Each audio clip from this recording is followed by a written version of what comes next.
ঘোষণা করেছেন। দেখবেন তার আশপাশে এখন যারা আছে আমি চিনি প্রত্যেকে মেধাবী, সৃজনশীল, যারা তারেক রহমানের আশপাশে এখন আছেন, যারা তাকে পরামর্শ দেন, যারা তাকে চিন্তা দেন, চেতনা দেন, তারা প্রত্যেকেই সৎ, নির্ভীক এবং তারা ভালো চিন্তা করেন। এই অভ্যুত্থানের পরে তার বক্তব্য নিয়ে এখনো পর্যন্ত কোনো সমালোচনা শুরু হয়েছে? তিনি নতুন কিছু চিন্তা করছেন। যারা তার সাথে ব্যক্তিগতভাবে মিটিং করেছেন, কথা বলেছেন, তাদের সাথে আপনারা কথা বলে দেখতে পারেন।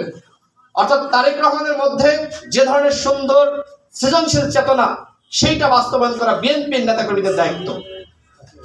ঠিক একইভাবে জামাতের আমিরের বক্তব্য শোনেন, তাদের শীর্ষ নেতৃবৃন্দের বক্তব্য শোনেন, তারাও কিন্তু কল্যাণকর বক্তব্য দিচ্ছে, একটি নতুন রাজনৈতিক বন্দোবস্ত তৈরির জন্য কথা বলছে। আমাদের সভাপতি নুরুল হক নূরের বক্তব্য আপনারা শুনেছেন যে আমরা বারবার বলছি ওই দুঃশাসন, আওয়ামী লীগের দুঃশাসন আর ফিরিয়ে আনা যাবে না। জনগণের সাথে জুলুম করা যাবে না, জনগণের সাথে অন্যায় করা যাবে না।